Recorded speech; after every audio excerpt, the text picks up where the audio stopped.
A question that I see brought up every so often with long-running video game series is, which game should I start with? And while there is an easy answer, it's still an interesting question. And so today, we here would like to definitively answer that question for the Final Fantasy series. Now, I could say, start with this one, and send you on your way, but the interesting part of the question is how the answer can change depending on who's asking it. So, instead, we're going to go through every single Final Fantasy game and state for whom it would make a good first entry. Hello world, my name is Atticus, and welcome to the experiment. Starting from the top, we have Final Fantasy I, the very first. If you're determined to get into the series, like you want to play all of the Final Fantasies, then absolutely start with this one. As a developer continues to make games in a series, they usually get better at it. So, while certain aspects of the games may vary from entry to entry, the overall gameplay experience will usually improve as you advance through a series, as different quality of life things are discovered and implemented. So if you're someone who's like, all my friends love Final Fantasy, I'm sure I will as well, and I'm wondering which to start with, but I do plan to play all or most of them. This is the starting entry for you. It's also your starting game if you're not really sure that you'll want to play more of the series, and if you do only end up playing one game, you want to sound old whenever you talk about the series. Start with Final Fantasy II if you want to play through most people's lists of worst to best Final Fantasies in order. Not mine. We'll get to that in a bit. Final Fantasy II is also a great first entry if you want to start early but need some kind of story to be present in order to really pull you into the series. While the first title does have a story, it's mostly told by a circle of old guys that you don't really have to talk to. The second title has a story and makes sure to tell you about it. I don't think it's the best story in the series, but it sure is there, and I appreciate that about it. It's also a good title if you want to be a 2D hipster, since on account of its age and reputation, it is the second lowest selling title according to the wiki, meaning that if you play it, you'll be part of an elite few to have experienced Final Fantasy II firsthand. The game is not as bad as some would have you believe, I promise. It tries to do some things drastically different from the first and has some genuinely interesting ideas on how to go about it. I wouldn't necessarily say it sticks the landing, but again, I appreciate the effort. The third is a great starting point if you only want titles with job systems. While you do get to pick classes for your Warriors of Light in the first one, I don't think most would consider it a job system as we've come to understand it in other Final Fantasy titles. 3 also has the best song so far in the entire series, so it's a good place to start if you want to work backwards through our list of worst to best songs. It's also just like a good game. It's the first title I'd recommend to someone who wants to play through most of the games, but doesn't mind skipping a few from the left side of the bell curve. Play Final Fantasy IV only if you are determined to play through all of them and want to get the worst out of the way first. The fifth game is a fun one that is the third lowest selling title, but unlike the first two, that's through no fault of its own. 2, Icarus itself, and we haven't gotten to number 1 yet, but 5 is a good decent game.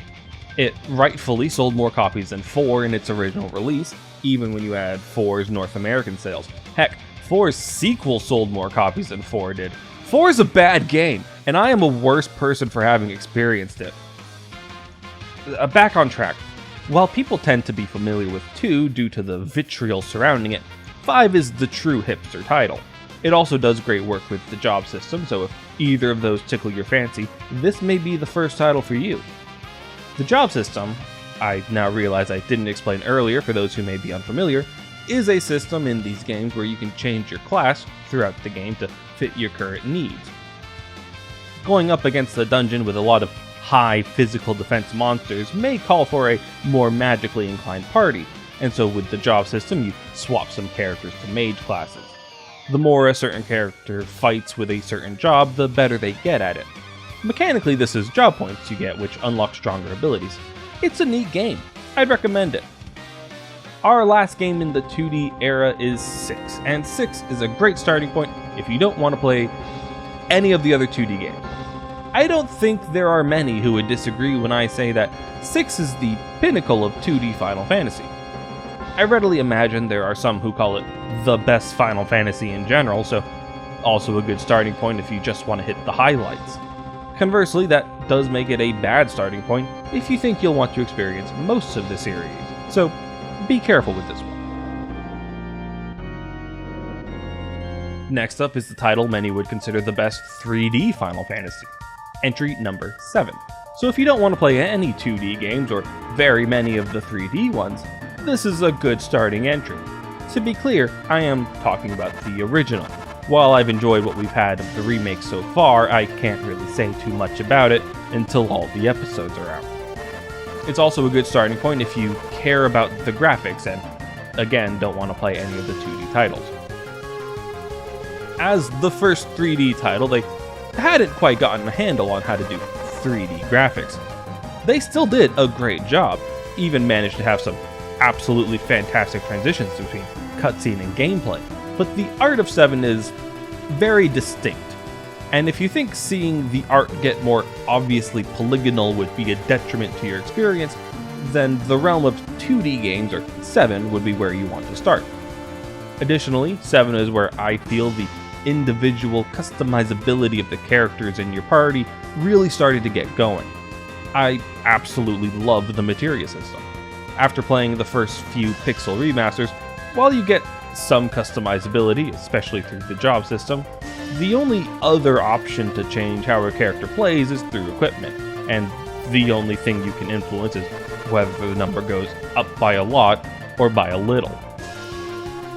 In 7, while characters are geared towards specific playstyles, the materia system gives the player a great deal of choice when it comes to deciding how to play the game. It's a good game. 8 is the awkward middle child of the PS1 games, which includes 7, 8, and 9. While not being the worst selling of the bunch, it is the one which most people seem to regard as the black sheep of this era, and potentially of all the 3D games. It's definitely a weird game. Your teacher helps you get a GF in the prologue, and then wants to be your GF later. It's really easy to talk about 8 in a way that makes it sound bad. That GF bit was mostly a joke. Guardian Forces are the names for summons, and Quistis, the teacher mentioned, does get a few scenes which imply she likes the main character who starts the game as her student, but it's never made explicit, and if I remember correctly, those scenes happen after she stops being an instructor. And it turns out that those potentially romantic feelings were a misinterpretation of big sister feelings she had from spoilers. Look, 8 is a weird game. I'm not going to tell you it's not. In a series that explores time loops, alternate realities, alien invaders, and at one point a malevolent sentient tree, 8 is probably the weirdest game of the bunch, which makes it a great entry for the 3D hipster. We have 9 up next, and if you want to play more than one Final Fantasy, I cannot recommend that you start with 9. It's great, don't get me wrong, but don't start with it. If you're only going to play one game, it's a strong contender, but it is going up against the likes of 6 and 7. Start with 9 if you only want to play one Final Fantasy game, and you want to play a good one, but like the least well-known of the good ones. 10 has voice acting. Start here if that's important to you. 11 is our first MMO and the worst selling title. This is the true hipster pick. Of all the Final Fantasies, it's the only one that I haven't played any of yet, so I can't say much of anything, except start here if you want Final Fantasy knowledge that not even I possess. Next is 12, an Ivalice title, which makes it a great title. Ivalice is a setting that was introduced in Final Fantasy Tactics, my personal favorite game, so perhaps I'm ever so slightly biased. Start with this one if you're only interested in Ivalice content from the mainline Final Fantasy games, or if you like games that play themselves. 12 has a very interesting mechanic called the Gambit system, where you essentially write the AI for your party. It's a weird thing to say that one of the coolest parts of a game is a system where if you engage with it, you play the game less. But it's true. I feel like 12 is a mid-title in the eyes of the fans on average. Since I've got the stats pulled up, it sold a little over 7 million copies, which is more than 9 and 11, but less than any other 3D title, and also 6. I liked it alright. It could be a good starting point for the unsung games if you want to play through them backwards. I would place 13 in the same category as 2, where it seems like a lot of people didn't like it. It's very linear, which 10 also is, but it does a worse job of distracting you from that fact. Another solid start for some worst to best lists. While a few prior titles have had direct sequels, those being 4, 7, 10, and 12, 13 is one game in a trilogy. So if that is something that you like, this could be a good starting point. Okay, 14, let's go. There are a lot of references to other titles in 14, so if you want to play multiple titles, it's a good one to save for later. That said, missing those references will not detract from the overall experience, which means if you want to play only one Final Fantasy, this would be the one I recommend. Like 11, 14 is also an MMO, but unlike 11, this title ended up being critically acclaimed and selling so well that they had to stop selling it for a bit. From our favorite bit of numbers, 7 is the only Final Fantasy that has sold better than 14. People love this game, and it's still getting content. Start with this game if you're fine with not playing any other game ever again. Most Final Fantasy games place an emphasis on their story, such that it's usually the thing people talk about when discussing Final Fantasy games. The sphere grid, gambit system, materia, and 2's nonsense are all interesting aspects of these games and help serve to carve out a distinct experience for each title, but if you ask me what I thought of any given game, those wouldn't be the first thing I think about. That would be the story. And 14 state as an MMO that has story content added onto it at regular intervals allows it to tell a story the scope of which the other games can only dream of. And it can really explore the consequences of its own actions. It's great. I can't recommend it enough. Last but not least, we have 15, the most recently released numbered title as of this writing. A great entry point if you just want to dip your toes into where the series is at right now, though if that's your angle, you might want to wait the extra few months and start out with Final Fantasy XVI.